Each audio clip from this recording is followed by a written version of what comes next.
ఇంకోసారి ఇలాంటి silly games ఆడితే తోలు ఒలిచేస్తా అని స్ట్రాంగ్ వార్నింగ్ ఇచ్చి హరిణి దగ్గరకు వెళ్ళాడు. కోపంతో ఉన్న అభి గదమడంతో కళ్ళలో తిరుగుతున్న నీళ్ళని ఆపుకుంటూ తాతయ్య గారు స్నానం చేసి రండి, భోజనం వడ్డిస్తానని చెప్పి వెళ్ళిపోయింది. స్వప్న ముఖంలో బాధను గమనించిన ఆయన, అభి పాప బాగుంది కదా, స్వప్నకు సారీ చెప్పు అన్నాడు. నేనెందుకు చెప్పాలి? అరే పాప చెప్పిన పని చేసింది, అందుకు తనని ఎందుకు కసిరావు? తాతయ్య పాప విషయంలో జోక్గా కూడా నేనేది సహించను, ఇంకోసారి ఇలాంటి పనులు చేయకుండా ఉంటుందని అన్నాను. మీరు వెళ్ళి ఫ్రెష్ అయ్యి రండి అని చెప్పడంతో వెళ్ళిపోయారు ఆయన. పాపని కళ్ళారా చూసుకుంటూ, నీకేమైనా అయితే నా ప్రాణం పోతుందమ్మా, ఇంకోసారి ఇలాంటి ఆటలు ఆడవద్దని నిద్రపోతున్న హరిణికి చెప్పి పాపని ఆ డాల్ హౌస్ని చూశాడు. కలర్స్ ఏం లేకపోయినా పాప చూసే కార్టూన్ స్టిక్కర్స్ అతికించి పడుకోవడానికి చిన్న బెడ్ లాంటిది వేసింది. హరిణి ఏడుపు ఆపడానికి చేసినదే అయినా స్వప్న ఎంతో శ్రద్ధగా చేసిందనిపించింది.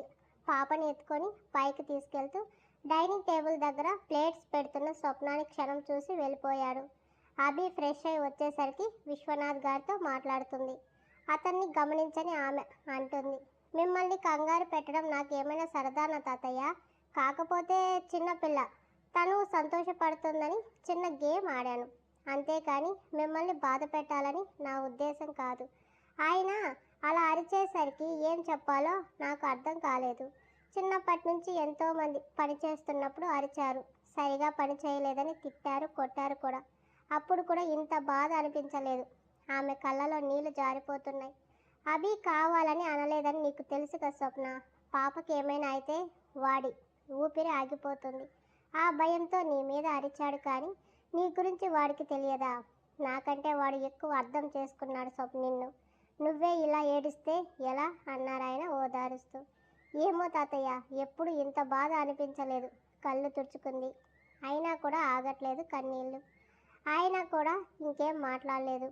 ఈ మాటలన్నీ వింటూ స్వప్న ముఖం వైపు చూశాడు. నేలకు దించేసింది. అప్పుడే వచ్చినట్టుగా వచ్చాడు తాతయ్య అంటూ చప్పున వంటింట్లోకి వెళ్ళిపోయింది. మనవడికి తనే వడ్డిస్తుంటే, నువ్వెందుకు వడ్డిస్తున్నావు, తనని రమ్మను అన్నాడు. తనకి పని ఉందంట. ఏం పని? ఇక్కడ మనకి భోజనం పెట్టలేనంత పని అంటూ స్వప్న అని పిలిచాడు. మొదటిసారి అతని కంఠం నుంచి తన పేరు వినడం చాలా తీయగా, అధికారం ఉట్టిపడినట్టు వినిపించింది. అప్రయత్నంగానే వంటింట్లో నుంచి వచ్చింది. కూర్చో అన్నాడు. నేను మళ్ళీ తింటానండి అంది పొడి పొడిగా. కూర్చో మరోసారి రెట్టించడంతో విశ్వనాథ్ గారి పక్కన చైర్లో కూర్చుంది. అభి తనే ప్లేట్లో ఫుడ్ పెడుతుంటే పిచ్చ షాక్ అవుతూ చూసింది. పాప అంటే నాకు ఇష్టమని నీకు తెలుసు కదా, తను చిన్నపిల్ల, తనకేం తెలుసు? నువ్వు చెప్పేదే నిజమని నమ్ముతాను. ఇలా మళ్ళీ రిపీట్ చేయకు. ఇంకొక క్షణం తాతయ్య పిలవడం ఆలస్యం అయి ఉంటే నీ చెంప పూరిలా పొంగి ఉండేది. అప్పుడు ఇంతకంటే బాధ అనిపించేది. కోపం వస్తే నేను అస్సలు కంట్రోల్లో ఉండను. నా గురించి ఇంకా పూర్తిగా నువ్వు తెలుసుకోవాలి. ఏడవడం ఆపి తిను, ఏడిస్తే నాకు నచ్చదు అన్నాడు గంభీరమైన గొంతుతో. అతను అలా ఎక్స్ప్లెనేషన్ ఇవ్వడం ఆమెకి అస్సలు ఆశ్చర్యంగా అనిపించింది. విశ్వనాథ్ గారు కూడా సంభ్రమాశ్చర్యాలతో చూస్తున్నాడు అభిని. ఇంతటి వరకు పడిన బాధ అంతా అతను చెప్పిన వివరణకు మొత్తం పోయింది.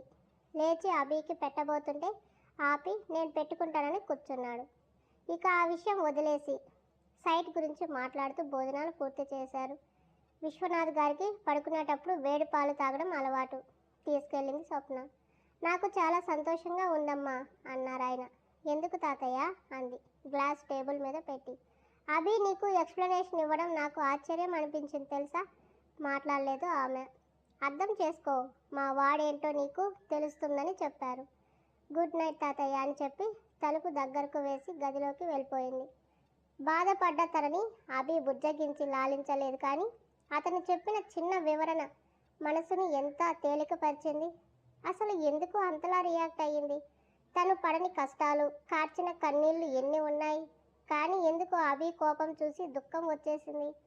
అతని మాటకి తన మనసు ఎందుకు అంత సెన్సిటివ్గా వీక్ అయ్యింది?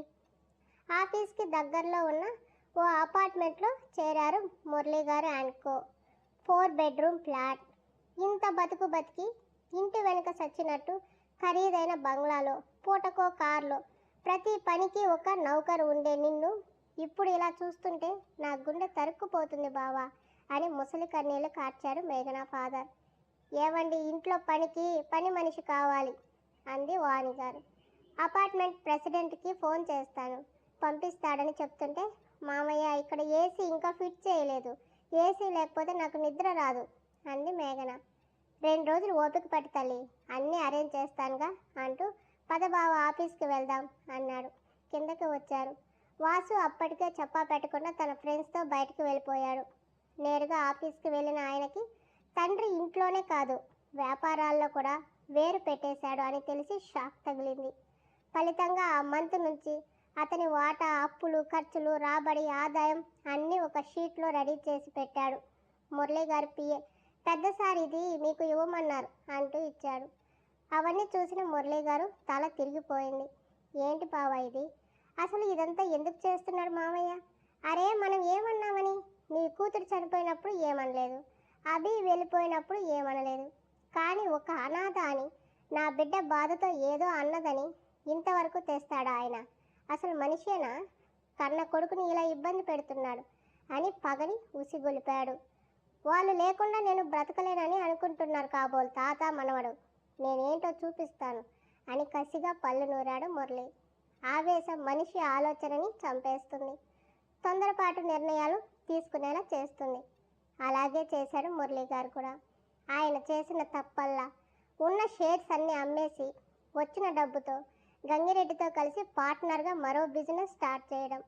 బిజినెస్ సర్కిల్ మొత్తం ఈ వార్త వ్యాపించింది. మురళీ గారు తన తండ్రితో విడిపోయి బావమర్దితో కలిసి బిజినెస్ స్టార్ట్ చేశాడని, గంగిరెడ్డి గురించి బయట అంతగా తెలియని మురళీ గారికి అతని వల్ల షేర్స్ కొనుక్కోవడానికి ఎవ్వరూ రావడం లేదని అర్థం కాలేదు. దానికి కూడా అభి, విశ్వనాథ్ గారే కారణమని నూరిపోశాడు గంగిరెడ్డి. మనిషి పతనం మొదలైంది అంటే అది పాతాళం వరకు తీసుకెళ్లే వరకు విధి ఆగదు. అదే జరగబోతుంది మురళీ గారి జీవితంలో కూడా. రోజులు ఇలా జరుగుతూ పాప బర్త్డేని 2 రోజులు ముందుకు తెచ్చాయి. సార్, పాప బర్త్డే కదా, ఇంకో 2 డేస్లో మీరు ఏమనను అంటే నాదో మాట ఏంటి అన్నాడు ఫైల్స్ చూస్తూ. పాప బర్త్డేని ఆశ్రమంలో పిల్లలందరి మధ్య గ్రాండ్గా చేద్దామా? చిన్నగా అతను కోప్పడకూడదనంత మెల్లగా అడిగింది స్వప్న. చాలా మంచి ఐడియా స్వప్న, నాకు కూడా నచ్చింది వత్తాసు పలికారు విశ్వనాథ్ గారు. అభి మాత్రం మాట్లాడలేదు. స్వప్న విశ్వనాథ్ గారి వైపు చూసింది. తను అడుగుతుంటే సమాధానం చెప్పవేరా అన్నారాయన. వద్దని లేదు కదా తాతయ్య అన్నాడు. అంతే, స్వప్న సంబరానికి హద్దులు లేవు. కానీ వారి ఆనందం ఎంతోసేపు నిలవలేదు. ఫోన్ వచ్చింది అభికి. లిఫ్ట్ చేశాడు హలో అంటూ. అటు నుంచి ఏం చెప్తున్నారో కానీ అతని మొహం ఎర్రబడింది. చేతిలో ఫైల్ చిత్తుగా నలిగిపోయింది. ఫోన్ పక్కన పెట్టేశాడు. ఏమైంది అభి అన్నారు తాతగారు కంగారుగా. పాప మీద తనకు హక్కు ఉందని, పాపతో తనని ఉండనివ్వమని మేఘన కోర్టులో దావా వేసిందని లాయర్ ఫోన్ చేశాడు తాతయ్య. ఎంతకు తెగించిందది? ఒక్కనాడు పిల్లని చూసుకోలేదు కానీ పిల్లకు తల్లి అవుతుందా? ఇప్పుడు ఏం చేద్దాం అభి అన్నారు. లాయర్తో మాట్లాడి వస్తానని వెళ్తుంటే టిఫిన్ చేయండి అంది స్వప్న. ఆ మాట వినిపించుకోలేదు. వెళ్ళిపోయాడు. ఇప్పుడేం చేస్తారు తాతయ్య? కోర్టు కూడా పాపని ఇవ్వమంటే ఇస్తారా అంది బాధగా. అభి ఉండగా అది జరుగుతుందా స్వప్న? కాకపోతే మేఘన ఊరికే ఉండదు. తిన్నది అరగక ఇలాంటి పనులన్నీ చేసి వాడికి కోపాన్ని తెప్పిస్తుంది. లాస్ట్కి బొక్కబోర్లా పడుతుంది చూస్తుండు అని చెప్పారు. పాప దగ్గరకు స్వప్న వెళ్తే దీనికి శాశ్వత పరిష్కారం ఏంటని ఆలోచించిన విశ్వనాథ్ గారికి ఒక బ్రహ్మాండమైన మహత్తరమైన ఐడియా వచ్చింది. ఒక దెబ్బకు అటు మేఘన పీడ విరగడవుతుంది, తన కల కూడా నెరవేరుతుంది అని అనుకోగానే మేఘన నీ వేలుతో నీ కళ్ళే పొడుచుకునేలా చేస్తా చూడు అనుకున్నారు. ఏంటి మేఘన నువ్వనేది? అభి మీద దావా వేశావా? మేఘన చెప్పింది విని చతికుడయ్యాడు మురళీ గారు. అవును మామయ్య, ఎవరో బజారుది వచ్చి నా బావతో కలిసి ఒకే ఇంట్లో ఉంటూ రాజభోగాలు అనుభవిస్తుంటే సొంత మరదల్ని నేను ఇలా ఇరుకు ఇంట్లో ఇబ్బందులు ఎందుకు పడాలి? ఆ పిల్లని కని అను చనిపోయినప్పుడు పాపని చూసుకోవడానికి నాతో అగ్రిమెంట్ మీద సైన్ చేయించుకున్నాడు బావ. కానీ ఎంత అను కన్న బిడ్డ అయినా ఎవరో ముక్కు మోహం తెలియని వాడికి పుట్టిందని నాకు అసహ్యం వేసింది. అదే నువ్వు ఘనంగా పెళ్లి చేసి అను కని ఉంటే ఆ బిడ్డ ఎంత అపురూపంగా పెరిగేది కదా మన దగ్గర అని మురళీ గారి వీక్నెస్ మీద కొట్టింది. బావ కోసం ఒప్పుకున్నాను, కానీ ఆ పిల్లని చూస్తే నాకెందుకో పాపమనే ఫీలింగే వచ్చింది. అందుకే అక్కడ ఇమడలేక వదిలి వచ్చేశాను. బావ కూడా కొన్ని రోజులకు దాన్ని వదిలించుకుంటాడు అనుకుంటే కాదని నెత్తికెక్కించుకున్నాడు. ఇప్పుడు ఆ పిల్ల కోసం ఏకంగా అమ్మాయిని కూడా తీసుకొచ్చి పెట్టాడు. ఎవరు ఏమనుకుంటున్నా బావకి పరకలేదు కదా. అందుకే నేను కూడా ఎందుకు తగ్గాలి, తనని వదులుకోవాలి, బావని ఎలాగైనా సరే దక్కించుకోవాలి. అందుకే అగ్రిమెంట్ని అడ్డుగా పెట్టుకొని దావా వేశాను. పాప మీద సర్వ హక్కులు నాకు ఉన్నాయన్నట్టుగా సైన్ చేయించుకున్నాడు. వదిలి వస్తున్నట్టు నేను ఎక్కడా సంతకం పెట్టలేదు. అందుకే ఇది చెల్లుతుంది. నన్ను తరిమేసి దాన్ని ఇంట్లో పెట్టుకున్నాడు అని కేసు ఫైల్ అవుతుంది. మేఘన చెప్తుంటే మురళీ గారికి బుర్ర తిరిగిపోయింది. ఇప్పుడు ఎందుకమ్మా ఇవన్నీ? వాడు మాత్రం మారుతాడని అనుకుంటున్నావా? మారడు అన్నాడు ఆయన. మారకపోయినా నా ప్రయత్నాలు నేను చేయాలి మావయ్య అని ఖచ్చితంగా చెప్పి గదిలోకి వెళ్ళి వెంటనే ఫోన్ తీసి తనకి మెసేజ్ వచ్చిన నెంబర్కి తిరిగి మెసేజ్ పెట్టింది, డన్ అన్నట్టు. వెరీ గుడ్, ఎప్పటికప్పుడు అప్డేట్స్ నాకు చెప్తూ ఉండు, ఏం చేయాలో నేను చూసుకుంటాను అని అటు నుంచి మెసేజ్. ఓకే అనగానే 10 లకారాల వరకు మేఘన అకౌంట్లో డబ్బులు పడ్డాయి. ఆ డబ్బులు చూడగానే మేఘన కళ్ళు మెరిసిపోయాయి. తన పనికిరాని మెదడుకు ఇంత గొప్ప ఆలోచన అస్సలు రానే రాదు. ఇలాంటిదేదో వస్తుందని అవి కూడా ముందు జాగ్రత్త పడినా ఇంత త్వరగా మేఘన చేస్తుందని అనుకోలేదు. ఇదంతా పీటర్ ఆడిస్తున్న డ్రామా అని గంగిరెడ్డికి తెలియదు. తన కూతుర్ని పావుగా వాడుకుని తన మెడకే ఉరి బిగిస్తాడని నిదానంగా తెలుసుకుంటాడు. ఇంట్లో నుంచి వచ్చేసామని చిరాకులో ఉన్న మేఘన అన్నోన్ నెంబర్ నుంచి మెసేజ్. అభి నీకు దక్కాలంటే నా దగ్గర ఒక అద్భుతమైన ప్లాన్ ఉంది, వింటావా అని. హూ ఆర్ యూ అని రిప్లై పెట్టింది. నేను ఎవరన్నది తర్వాత, నా ఐడియా నీకు ఉపయోగపడుతుందా లేదా అని ఆలోచించు అనగానే ఏంటి అంది. అతను తన ఐడియా చెప్పాడు. నా కోసం ఇదంతా ఎందుకు చేస్తున్నావని అడిగింది. నీ కోసం కాదు, అభి కోసం. వాడంటే నాకు కోపం, నువ్వంటే వాడికి కోపం. నిన్ను వాడికి దగ్గర చేస్తే నా పగ చల్లారుతుంది కదా. నువ్వు ఊరికే చేయక్కర్లేదు, నేను చెప్పిన మాట చెప్పినట్టు చేస్తుంటే నీకు డబ్బులు కూడా వేస్తాను అన్నాడు. డబ్బులు అనేసరికి ఆశ పుట్టి సరే అంది మేఘన. వివరాలు ఏవి అడగకుండానే అలా అతను చెప్పడం, మేఘన దావా వేయడం జరిగింది. యూ డోంట్ వరీ అభి, సంతకం పెట్టినంత మాత్రాన తనకి అన్ని రైట్స్ ఉన్నాయనడానికి లేదు. నువ్వు తీసుకువచ్చిన అమ్మాయి దగ్గర కూడా ఇలాగే అగ్రిమెంట్ సైన్ చేయించావా అని అడిగాడు లాయర్. అవును సార్, చేయించాను. కాకపోతే బ్లాంక్ అగ్రిమెంట్, ఏమీ రాయలేదు. ఎప్పటికైనా పనికొస్తుందని ముందే సంతకాలు చేయించి పెట్టాను అని అన్నాడు. వెరీ గుడ్, చాలా మంచి పని చేశావు. అయితే ఇక్కడ ఒక చిక్కు వచ్చింది. మేఘనాకి నీకు నువ్వుగా రైట్స్ ఇస్తున్నట్టు అగ్రిమెంట్లో ఉంది. అది క్యాన్సిల్ చేసే రైట్ నీకు లేదు. కాకపోతే మేఘన నీతో పాటు లేదు. 4 ఏళ్ళుగా పాప ఆలన పాలన చూడడం లేదు. దానికి సంబంధించిన ప్రూఫ్స్ అన్నీ మీ దగ్గర ఉన్నాయి. ఇప్పుడున్న అమ్మాయి కూడా మేఘన ప్లేస్లో వచ్చింది. మేఘన లేదు కాబట్టి ఈ అమ్మాయిని తీసుకొచ్చావు. మేఘన ఇప్పుడు రావడానికి ఓకే అంది కాబట్టి స్వప్నాన్ని పంపించేయమని కోర్టు చెప్పిన ఆశ్చర్యం లేదు. అందుకు నువ్వు ఒక పని చేయాలి అన్నాడు. ఏంటి అన్నాడు అభి కనుబొమ్మలు దగ్గరకు చేస్తూ. స్వప్న ఒక అనాథ, పాప అంటే ప్రాణంగా చూస్తుందని కూడా చెప్పావు కాబట్టి నువ్వు అమ్మాయిని పెళ్లి చేసుకుంటే ఈ సమస్యకి పూర్తి పరిష్కారం దొరుకుతుంది.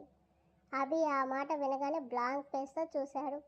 తప్పదు, మేఘన పీడ పూర్తిగా నీకు విరగడ అవ్వాలి అనుకుంటే ఆ అమ్మాయి నువ్వు పెళ్లి చేసుకున్నట్టు, అమ్మాయి నీతో పెళ్లికి ఒప్పుకున్నట్టు, లేదా త్వరలో మీ ఇద్దరికి పెళ్లి జరగబోతున్నట్టు కోర్టులో రుజువు చూపించాలి. ఇదంతా కూడా పాప కోసం మీ ఇద్దరూ తీసుకున్న స్టెప్ అని కోర్టు నమ్మితే ఇక మేఘన అవసరం లేదని ఆమె వేసిన దావా కొట్టివేస్తుంది. ఇది శాశ్వత పరిష్కారం. ఇప్పుడు నువ్వు ఏదో ఒకటి చెప్పి తప్పించుకున్నా రేపు ఒక రోజున మేఘన నీ రక్త సంబంధం, పాప కూడా నీ రక్త సంబంధం కాబట్టి మేఘనాకి ఫేవర్గా తీర్పు ఇచ్చే అవకాశం ఉంది. అలా జరగకూడదు అనుకుంటే నువ్వు ఈ పని చేయక తప్పదు. ఎలాగైనా ఆ అమ్మాయిని ఒప్పించు. ఈ పెళ్లి కూడా కేవలం పాప కోసమే అని చెప్తే తను ఒప్పుకునే అవకాశం ఉంది. ఆ అమ్మాయికి కూడా వెనుక ముందు ఎవరూ లేరు కాబట్టి సరే అనొచ్చు. అటుగా ఆలోచించు. అలా అయితే ఈ సమస్యకి ముగింపు పలకవచ్చు అనడంతో ఇంకేం మాట్లాడకుండా లేచి వచ్చేశాడు. అతని మనసంతా సముద్ర కల్లోలంలా గంభీరంగా అయిపోయింది. అభి వెళ్ళగానే విశ్వనాథ్ గారికి ఫోన్ చేసిన లాయర్, సార్ మీరు చెప్పినట్టే చెప్పాను మీ మనవడితో, కాదనలేదు కానీ ఆలోచిస్తున్నాడు అనిపిస్తుంది. ఇంటికి వచ్చాక విషయం అడిగి ఇద్దరిని కూర్చోబెట్టి అర్థమయ్యేలా చెప్పండి, వినకపోతే నేను చూసుకుంటాను అన్నాడు. థ్యాంక్స్ అయ్యా లాయర్ అన్నారు విశ్వనాథ్ గారు. అయ్యో మీలాంటి వారు అడగక మాట సాయం అడిగితే చేయకపోతే ఎలా సార్, మీ ఉప్పు తింటున్న వాడిని, ఉంటాను, అభి వచ్చేస్తుంటాడని ఫోన్ పెట్టేశాడు.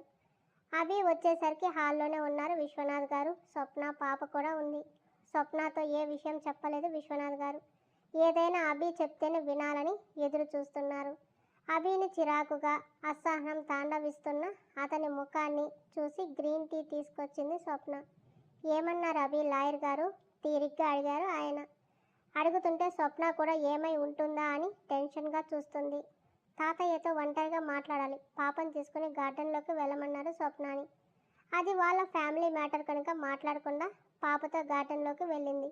ఏంట్రా తనని ఎందుకు పంపించా, ఏమీ ఎరగనట్లుగా అడిగారు. లాయర్ చెప్పిందంతా చెప్పి, మన సమస్య కోసం ఒక అమ్మాయిని ఎందుకు తాతయ్య ఫోర్స్ చేయాలి, అబ్బురంగా చూశారు విశ్వనాథ్ గారు. అభి ఈ మాట అంటుంది నువ్వేనా అడుగుతుంటే, అదేంటి అలా అంటున్నారు, నేను అమ్మాయిని ఏడిపించే వాడిలా కనబడుతున్నానా అన్నాడు విసుగ్గా మొహం పెట్టుకొని. అది కాదు నాన్న, స్వప్నాన్ని ఇక్కడికి ఎలా తీసుకొచ్చావో తెలుసా, తనని ఎలా ట్రీట్ చేసి ఈ బంగ్లాలోకి ఎంట్రీ ఇచ్చావో గుర్తుందా. అయినో తాతయ్య, అదంతా పాప సేఫ్టీ కోసం, అంతేకాని అమ్మాయి మీద నాకు ప్రత్యేకమైన పగ ఏమీ లేదు. తనని టెస్ట్ చేశాను, ఎన్ని ఇబ్బందులు వచ్చినా తన ఒరిజినాలిటీ అదే అని తెలిసాకే పాపని చూసే అవకాశం ఇచ్చాను. అది మీకు కూడా తెలుసు కదా. కానీ పెళ్ళి అది వేరు తాతయ్య, తన లైఫ్ మన అవసరం కోసం సాక్రిఫైస్ చేయమని ఎలా చెప్తాం, లైఫ్ లాంగ్ పాపని చూసుకోమని ఎలా చెప్పావురా మనవడి కళ్ళలోకి చూస్తూ అడిగారు ఆయన. అది తన జాబ్ నవ్వారు ఆయన. పాపని లైఫ్ లాంగ్ చూసుకోవడం, నీతో లైఫ్ లాంగ్ కలిసి ఉండటం రెండూ ఒకటే అని మర్చిపోయావా.